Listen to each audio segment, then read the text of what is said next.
अस्सलामुअलैकुम नाजरीन, उम्मीद है आप खैरियत से होंगे। आज हम रेप के बारे में फैलाई जाने वाली फ़ेक न्यूज़ और आइनी तरमीम के हवाले से बात करेंगे। फ़ेक न्यूज़ के सिलसिले में एक सरकारी अफसर समेत कई लोग गिरफ़्तार हुए हैं और सहाफ़ी, यूट्यूबर्स और एंकर्स वो FIA के निशाने पर हैं। दो लड़कियों ने अपने बयानात रिकॉर्ड कराए हैं। उन्होंने इमरान रियाज के बारे में क्या बताया है उस पर बात होगी।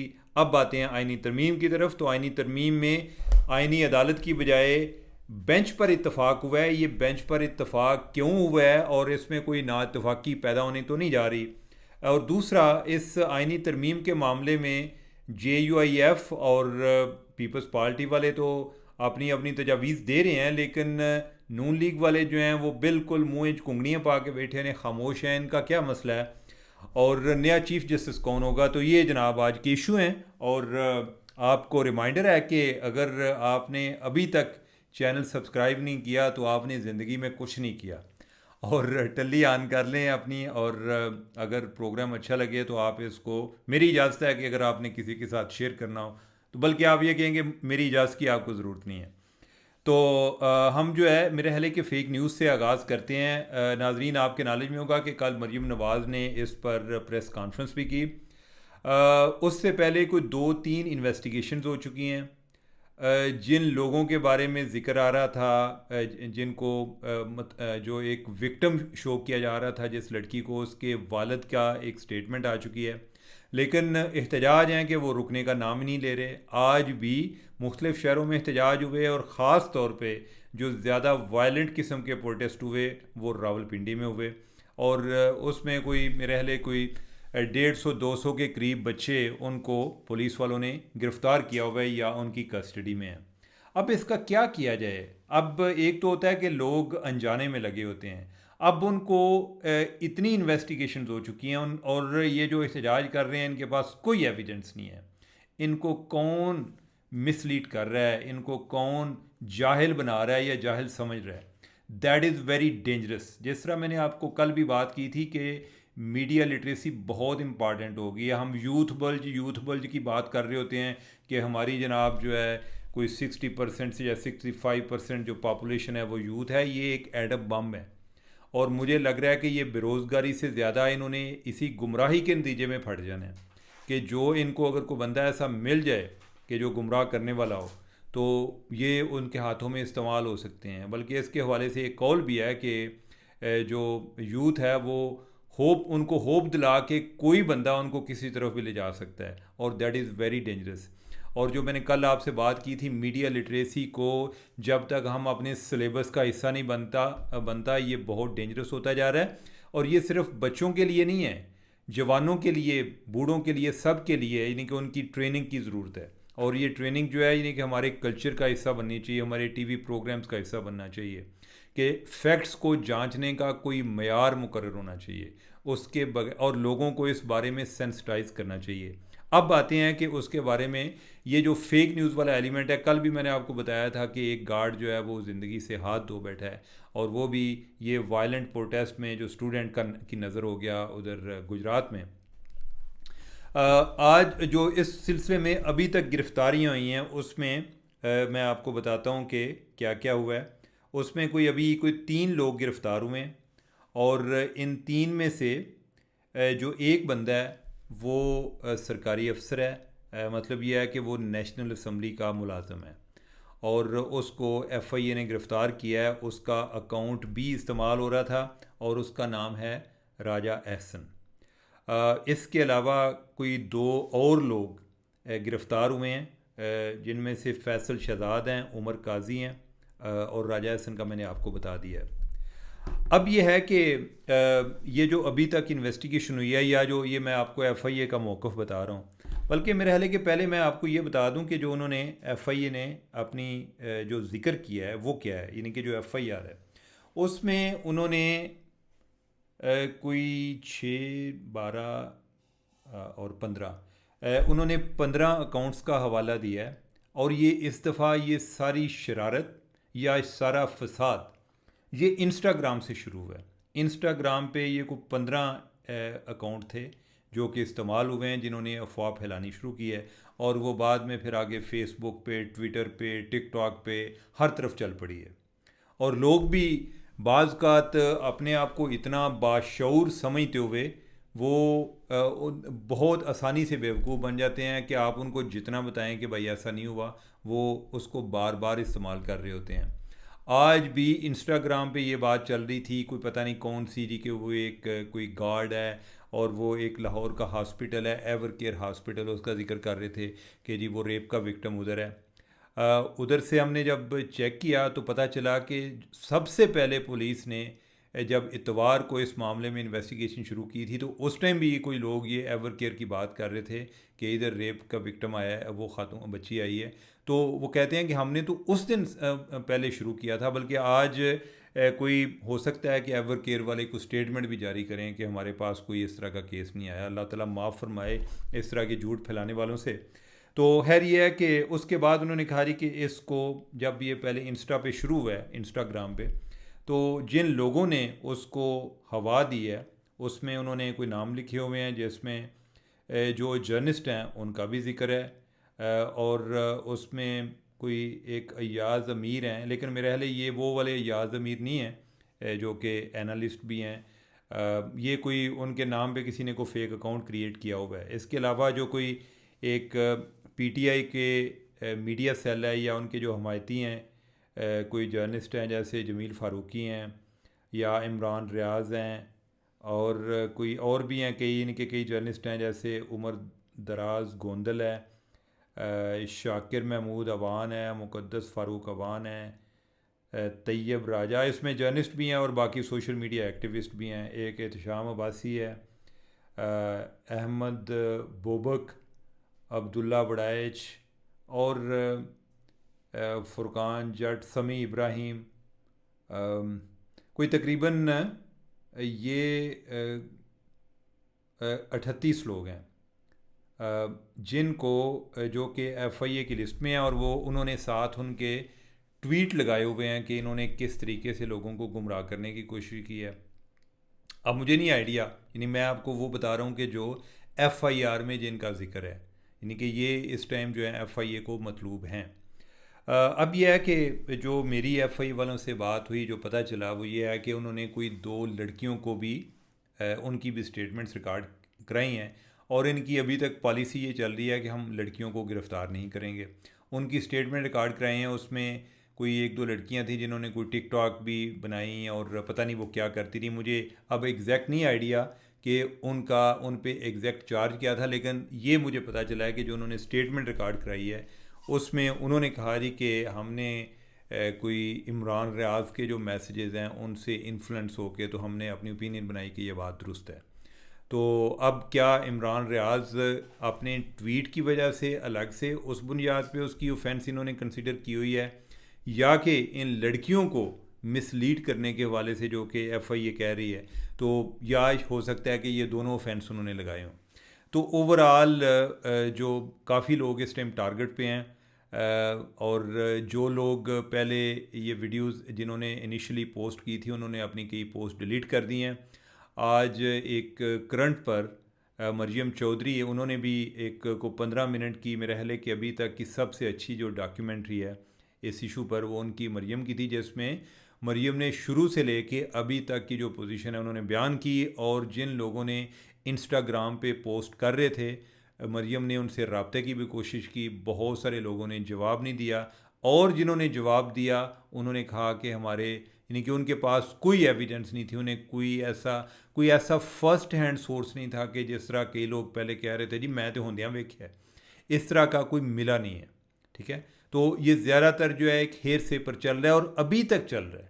ठीक है, अब यही देखें ना कि कल अगर चीफ मिनिस्टर प्रेस कॉन्फ्रेंस कर रही है, खातून चीफ मिनिस्टर है, खातून चीफ मिनिस्टर का प्रेस कॉन्फ्रेंस करना उसके एक और ज़्यादा सिग्निफिकेंस है कि वो सिर्फ एक सूबे की चीफ एग्जेक्टिव नहीं, वो खातून भी है, वो रेप का क्या मतलब है वो इस चीज़ को समझ सकती है। ठीक है, कि एक खातून होने के नाते भी वो बता रही है, और उससे पहले वो को 2-3 इंक्वायरियाँ करा चुकी है, और ये लोग हैं अभी तक मानने को तैयार नहीं। अब इनको किस तरह को मना सकता है? तो मेरे ख्याल है कि एक तो इनके खिलाफ एक्शन ज़रूर होना चाहिए, ये कोई तरीका नहीं है। मुझे कई लोग कह रहे थे जी कि ये देखें जो बच्चे हैं इनके खिलाफ एक्शन नहीं होना चाहिए। क्यों नहीं होना चाहिए इनके खिलाफ? इनके खिलाफ क्या किया जाए? ठीक है, उधर यूके में भी एक्शन हुआ था इनके खिलाफ। कोई तरीका पता चले ना, जब इतनी वजाहतें देने के बाद ये कस्में हैं एक तरह से कि गवर्नमेंट लेवल पे कस्में उठा रहे हैं, तो इसके बावजूद ये लोग बाज ही नहीं आ रहे। वो मुसलसल फैलते जा रहे हैं कि जी इनको गुस्सा बड़ा है, कोई कहता है जी कि नहीं ये इतना इनका कुछ शऊर है जो कि आप आपे से बाहर निकल रहा है, और ऐसी ऐसी खबरें लेकर आते हैं कि जिनको ये साबित भी नहीं कर सकते, फैलाते रहते हैं। रात को मैं देख रहा था वो को नौशी गिलानी है जो हमारी शायर हैं, एक तो हमारे शायर जो हैं ये भी बड़े एक्सपोज हुए हैं, वो उधर कनाडा में बैठ के इस तरह कर रही होती है जैसे अकाउंट वो किसी को किराए पर दे के गई हुई है कि जो दिल आया चला देना। उसने कोई एक ट्वीट किया हुआ था जी कि वो एक बच्चे का कोई उसका एक्सीडेंट हुआ या उसको किसी ने गोली मारी, उसके हवाले से था, तो वो ये तासर दे रही थी कि शायद वो कल हुआ है। उसके बाद पुलिस वाले मिन्नतें कर रहे थे, वो अपनी वजाहतें दे रहे थे, वो भाई वो कोड़े हुआ है पुराना कोई ट्वीट, यानी कि पुरानी एक FIR है, ये कोई अलीपुर में वाक़ हुआ था, अलीपुर चट्टा में, इसका मौजूदा वाक़े के साथ तल्लुक़ नहीं है, लेकिन लोग फैला रहे हैं। और मैं उसमें कोई एक दो खातून जर्नलिस्ट थी, यानी कि जो वो भी उनको भी शोर जो है वो आपे से बाहर निकल रहा है, वो भी मुझे कह रही आप लाहौर आके इन्वेस्टिगेट करें ना। भाई आप मुझे बता दो, आप एविडेंस दे दो, आप लाहौर बैठे हुए तो कोई एविडेंस दे दो। और ये वही जर्नलिस्ट हैं कि जो पहले चैलेंज कर रहे थे कि जब मैं ये कह रहा था कि ये वाक़या नहीं हुआ उस टाइम भी ये कह रहे थे। अभी तक ये जो है वो लड़का मरा है जिसका मैं अभी बता रहा हूँ, वो पुरानी है, यानी कि अल्लाह माफ़ फरमाए, यानी कि वो भी एक बड़ी एक अनफॉर्चुनेट ट्रेजिडी थी। लेकिन मैं वैसे एक बात कर रहा हूँ कि वो अभी का नहीं है, वो पहले का हो चुका है। लेकिन उसको इस वाक़े के साथ जिस तरीके से लोगों का किसी तरह उनके जज्बात जो हैं उनको मुश्तल कर सकते हैं वो करने की कोशिश कर रहे हैं। अब जो है यानी कि हम आगे आइनी तरमीम की तरफ आ जाते हैं।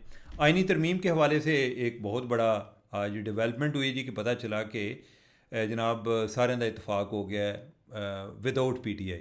और इस मामले में लाहौर में एक बैठक भी हुई जिसमें जरदारी साहब, बिलावल साहब और मियाँ साहब और जो मौलाना फजल रहमान हैं और उनके जो लोग हैं साथ वो भी गए हुए थे। और इतफाक़ किस पे हुआ जी कि पता चला कि मौलाना फजल रहमान जो हैं वो प्रीवेल कर गए हैं, और मौलाना फजल रहमान जो हैं वो कह रहे थे कि आइनी बेंच बनना चाहिए। अब ये है कि जो बिलावल हैं वो कह रहे थे कि आइनी अदालत बननी चाहिए। मुझे कुछ दिन पहले किसी ने बताया जी कि जो हमारे जो चौधरी रियासत के लोग हैं वो भी कह रहे हैं कि आइनी बेंच बनना चाहिए। अब ये नहीं है कि वो कोई बड़े को लान होएगा, लेकिन आप यही कह लें, यानी कि मैं इसकी इंटरप्रिटेशन यही कर सकता हूँ कि जो उनको बंदा कोई उन्होंने कोई अपना कोई एक लीगल ब्रेन हायर किया हुआ है, उसने उनको बताया कि ये बेंच के ज़रिए भी काम चल जाएगा। और दूसरा कि जो हम कॉमन लॉ को फॉलो करते हैं, यानी कि जो एक ब्रिटिश लॉ को हम फॉलो करते हैं उसके उन ममालिक में, जिन ममालिक में जो कॉमनवेल्थ कंट्रीज़ हैं, उधर किसी जगह पर कोई इस तरह की आइनी अदालत का अलग से वजूद नहीं है। जिन ममालिक की हम एग्जांपल देते हैं उधर जो लीगल रजीम है वो डिफरेंट है। फिर यह है कि आपने दो अलग से चीफ जस्टिस बनाएंगे, ये तय करना मुश्किल हो जाएगा कि सुप्रीम कोर्ट का बड़ा है या वो वाला बड़ा है, और वो क्या उनकी उम्र जो है वो ज़्यादा कैसे हो सकती है कि वो 65 से लेके 68 साल तक, और सुप्रीम कोर्ट वाला जो 65 साल तक रिटायर हो जाए। तो इस तरह, और उससे भी बढ़कर ये कि मेरे ख्याल को जो ओवरऑल आइनी अदालत के हवाले से जो भी केसेस हैं, फॉर एग्जांपल जो पेंडिंग पड़े हुए हैं, तो जो मुझे कोई बता रहे थे वो कह रहे थे कि तकरीबन को 150 हैं। तो अगर जब 150 ये केसेस ख़त्म हो गए थे ना, जजां का की करना है उसके बाद जो है लेट्स से कि ज़्यादातर जो एक लिटिगेशन है वो तो दूसरे जो साइल हैं उनके मामला हैं, तो लिहाजा इसकी ये मामला जो है वो आइनी बेंच के ज़रिए हल हो सकता था। अब आइनी बेंच जो है वो क्या है, यानी कि अगर चीफ जस्टिस जो है वो मंसूर अली शाह हों तो फिर वो आइनी बेंच भी वो बनाएंगे एक। फिर आगे सवाल ये आता है, तो वो आइनी बेंच जो बनेगा वो चीफ जस्टिस के इख्तियार में नहीं होगा। चीफ जस्टिस का एक तो इख्तियार ये कम हो गया। अगर आइनी बेंच बनता है तो ये जो जुडिशल कमीशन होगा वो बनाएगा। अब जुडिशल कमीशन जो है उस पर उधर भी जजेज़ हैं। अभी तक की जो कंपोजिशन है, जो साख्त है जो जुडिशल कमीशन की, उसमें ज़्यादा जजेज़ हैं। तो लेकिन यह है कि जो जुडिशल कमीशन में भी कुछ छेड़छाड़ वो कर रहे हैं कि उसको ज़रा कोई उसमें कंपोजिशन को चेंज किया जाए, जो पॉलिटिकल लोग हैं वो ज़्यादा आ जाएं, गवर्नमेंट के लोग हैं ज़्यादा आ जाएं, ताकि जो डिसीजन मेकिंग है उसमें इनका रोल ज़्यादा हो जाए। उसमें जो चीफ जस्टिस है वो इतना पावरफुल ना रहे कि जितने अभी पावरफुल हैं जज लगाने में या जज हटाने में, या यानी कि कोई इस तरह का कोई कमीशन बनाना हो तो उस हवाले से। तो लिहाजा एक तो ये है कि वो कर लिया जाए। अब दूसरा इसमें सवाल ये आता है कि जो अगर ऐसा हो जाता है तो फिर जो जज हैं वो कौन से लगाएंगे। अब यह है कि कोई उसमें कोई ज़रूरी तो नहीं है कि आपने कोई सीनियर मोस्ट जजेस लगाने हैं, जज कोई भी लगा सकते हैं और ये कमीशन ने तय करना है, तो लिहाजा ये मसला नहीं है। अब आगे अगर चीफ़ जस्टिस के हवाले से कि चीफ़ जस्टिस कौन होगा, तो चीफ़ जस्टिस के हवाले से अभी कोई थोड़ा सा अभाम पाया जाता है। एक ये है कि जो अभी तक खबरें आई हैं वो ये हैं कि जो पहले 3 लोग हैं उनमें से कोई चीफ़ जस्टिस होगा। नहीं, उन ये आ रहा है जी कि जो सीनियर 3 हैं उनमें से होगा। अब उससे तासर ये मिलता है कि जो सीनियर मोस्ट हैं उनमें से चीफ़ जस्टिस होगा। अब वो कौन से हैं कि जो सीनियर मोस्ट हैं वो मंसूर अली शाह साहब हैं, उसके बाद जस्टिस मुनीब हैं और उसके बाद जस्टिस यहिया आफरीदी हैं। अब इसमें से जो 2 पहले हैं इन पर तो हुकूमत जो है वो पहले यकीन नहीं कर रही है। इनको लग रहा है कि जनाब ये तो जेट ब्लैक हैं, ये हमारे ख़िलाफ़ हैं, ये हमें छोड़ेंगे नहीं। और जो तीसरे वाले हैं जस्टिस यहिया आफरीदी, उनके बारे में उन पर ये बेट नहीं लगा सकती कि जस्टिस यहिया आफरीदी जो है माशाल्लाह बहुत अच्छी शोहरत के मालिक हैं, लेकिन उनकी अच्छी शोहरत का मतलब ये है कि ही इज़ नोबडीज़ मैन। ठीक है, तो लिहाजा वो कोई हुकूमत कोई ऐसा उनको कोई हुकूमत को कोई गारंटी नहीं दे सकते, या हुकूमत उनके होते हुए कोई ये नहीं कि कोई सुकून की नींद सो लेगी जी कि कोई हमें उनकी तरफ से कोई मसला नहीं हो सकता है। बज़ाहिर ये है कि नहीं भी हो सकता। मसलन ये है कि अगर मौजूदा देखा जाए जो एक मखसूस नशिस्तों वाला केस है, तो उनका जो यहिया आफरीदी है उनका इख्तलाफी नोट है। वो जो आठ जजेज़ हैं उनके साथ उनके फ़ैसले से इख्तलाफ कर रहे हैं। वो जो मुकम्मल इंसाफ जो दिया है जस्टिस मंसूर अली शाह की क़यादत में, वो उस मुकम्मल इंसाफ से भी इख्तलाफ करते हैं। लेकिन यह है कि क्या हुकूमत उनकी मौजूदगी में ये अफोर्ड कर लेगी, तो उसके 2 जवाब हैं। एक तो ये है कि जब ये मामला अगर कॉन्स्टिट्यूशनल बेंच का है और जो कॉन्स्टिट्यूशनल बेंच है वो अगर जुडिशल कमीशन ने बनाना है, तो फिर जो है फिर चीफ जस्टिस जो भी होगा तो इनको ऐसा मसला होना नहीं चाहिए। बेशक आप मंसूर अली शाह को लगा दें, क्योंकि कॉन्स्टिट्यूशनल बेंच जो है उसका तयन तो आपने करना है। दूसरी बात उसमें यानी कि और मतलब यह है कि उसमें आपकी जो है एक मेजॉरिटी होगी। आप कोई जो पार्लियामेंटेरियंस हैं, हो सकता है उसमें अपोजिशन के भी लोग होंगे, उसमें गवर्नमेंट के भी होंगे। तो गवर्नमेंट को एडवांटेज ये होगा कि उनके कोई 1-2 MNAs या सेनेटर भी होंगे, और साथ जो लॉ मिनिस्टर है वो भी होगा, और जो अटारनी जनरल है वो भी उनका होगा। तो लिहाजा अपोजिशन अगर चाहेगी भी तो फिर भी इनको कोई ना कोई उन पर एक एडवांटेज हो सकता है। लेकिन यह है कि अगर वोट मेजॉरिटी का वोट चाहिए होगा तो या फिर इनको अपोजिशन के लोग साथ चाहिए होंगे या जजेस चाहिए होंगे। तो ओवरऑल ये है कि जो कमीशन वाला मामला है, जो बेंच वाला मामला है, आइनी बेंच वाला, वो तो कमीशन के पास आ गया। तो अगर ये बेंच वाला मामला हल कर लेते हैं तो फिर इसमें इन्हें क्या कि मंसूर अली शाह लगता है या कौन लगता है। लेकिन दूसरा उसमें जो इसका ऑप्शन है वो ये है कि ये हो सकता है जी कि सुप्रीम कोर्ट, ये जो बेंच है सॉरी जो आइनी तरमीम है उसमें यह आएगा जी कि उसमें से जो तीन जजेस का पैनल वो रिकमेंड करेगा कमीशन के इनमें से किसी को चीफ जस्टिस लगा दें। अब अगर तो सीनियर मोस्ट की बात होती है तो फिर तो जो मैंने आपको बता दिया है जो 3 आते हैं वही होंगे। लेकिन अगर 3 जजेस का पैनल होगा तो उसमें यह भी हो सकता है कि जो यहिया आफरीदी आ जाएँ, आगे चौथे नंबर पे जो हैं जस्टिस मलिक जो अमीनुद्दीन ख़ान है वो आ जाएँ, या उनके बाद वाला जो है वो आ जाएँ। और चांसेस ये हैं, बज़ाहिर ये लगता है कि हुकूमत जो है अमीनुद्दीन ख़ान जो है उनको लगाना चाह रही है। तो ओवरऑल ये है कि मामला जो हैं वो एक सॉल्यूशन की तरफ बढ़ रहे हैं। अभी तक की उम्मीदें तो ये हैं जी कि ये मामला हल हो जाएगा और PTI भी साथ देगी। लेकिन मुझे अभी भी मुश्किल लग रहा है क्योंकि PTI ने कल भी एक प्रोटेस्ट की कॉल दी हुई है, तो लिहाजा मामला अभी भी ज़रा कोई इतनी क्लैरिटी नहीं है कि PTI को तो वो तब क्लैरिटी होगी कि जब अभी तक जितना उनको एक एडवांटेज रहा अदालत की तरफ से, अगर उनका मामला वो फंस जाता है तो फिर वो तो किसी इस तरमीम का हिस्सा नहीं बनेगी। अब यह है कि सारे अमल में जो काम कर रहे हैं या ट्वीकिंग कर रहे हैं वो कर रहे हैं या JUI वाले कर रहे हैं या पीपल्स पार्टी वाले कर रहे हैं। नून लीग वाले जो हैं वो जो उनकी तरफ से तजावीज़ आती हैं उसी में से कुछ थोड़ी बहुत छेड़छाड़ करते हैं। तो मेरे ख्याल है कि नून लीग को ज़्यादा करनी भी नहीं चाहिए। ये जो आइनी मामला हैं ये नून लीग के बस का काम नहीं है। मैंने वैसे ओवरऑल अगर मैं देखूँ तो जो आइनी लिहाज से अगर आप देखें तो ये एक पीपल्स पार्टी का फोर्टे है कि पीपल्स पार्टी वाले पहले भी जो 18वीं तरमीम आई वो पीपल्स पार्टी वाले लेकर आए और बहुत अच्छी तरमीम थी। जरदारी साहब को मैं एज आ एडमिनिस्ट्रेटर या एज आ रूलर मेरे कभी भी पसंदीदा नहीं रहे, और जिस तरीके से वो सिंध को चला रहे हैं। लेकिन वो जो तरमीम थी, अगर कोई बंदा कहे कि वाकई तब्दीली आई है, तो वो 18वीं तरमीम थी, और उसका क्रेडिट आसिफ जरदारी को और उनकी पार्टी को जाता है। और जो उस लिहाज से जो नून लीग वाले हैं, ये इनका जो एक फोर्टे है वो डेवलपमेंट का काम है। इस तरह के काम जो हैं, या कोई गवर्नेंस कदरे रिलेटिवली स्पीकिंग अगर हम बात करें, तो वो उसको बेहतर तरीके से चला लेते हैं। तो लिहाजा जो नून लीग वाले हैं ना, वो इसमें बस एक मुबसर के तौर पे लगता है शरीक हैं। ज़्यादा ये मामला जो चल रहे हैं ये JUI और पीपल्स पार्टी के दरमियान है। अब ये है कि बाकी जो चीफ़ जस्टिस वाली बात है, चीफ़ जस्टिस अगर तो 3 लोगों में से आता है, तो फिर तो चांसेस ये हैं कि पहले 2 जो है उनको तो ये बज़ाहिर इन्होंने क्रॉस किया हुआ है, हो सकता है कि यही अफरीदी को लगा दें। लेकिन मैं बात जो बताइए आपको कि अगर बेंच के हवाले से चीफ़ जस्टिस का किरदार ख़त्म हो जाता है आइनी बेंच के हवाले से, और गवर्नमेंट कंफर्टेबल फील करती है कि हम बेंच बनाने की पोजीशन में होंगे जुडिशल कमीशन की कंपोजिशन चेंज होने के बाद, तो फिर ऐसा भी कोई मसला नहीं, फिर मंसूर अली शाह भी हो सकता है, फिर यही अफरीदी भी हो सकता है, और अगर जो हुकूमत ने पहले प्लानिंग की हुई है वो अमीन खान भी हो सकता है। तो नाज़रीन, मेरा ख्याल है कि कल तक वो कटी कटा निकल ही आएगा, तो मेरा ख्याल है कल तक आप इंतज़ार कर ही लेंगे। तो मुझे दें इजाज़त, अल्लाह हाफिज़।